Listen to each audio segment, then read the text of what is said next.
Welcome back to another technical deep dive here in the debug zone. Today, we're tackling a big question and breaking it down with insights from other users.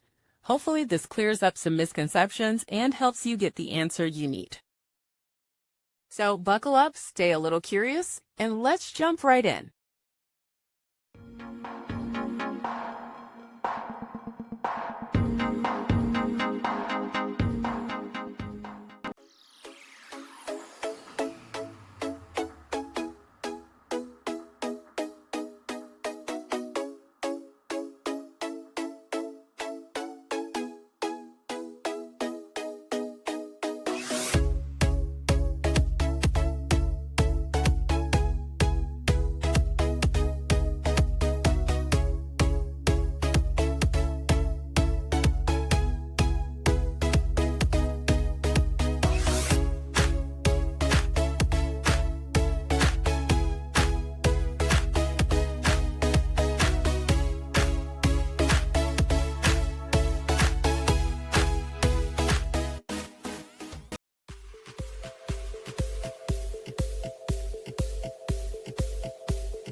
And that's a wrap.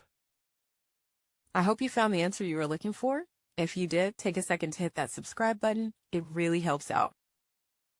And let me know in the comments which solution worked best for you.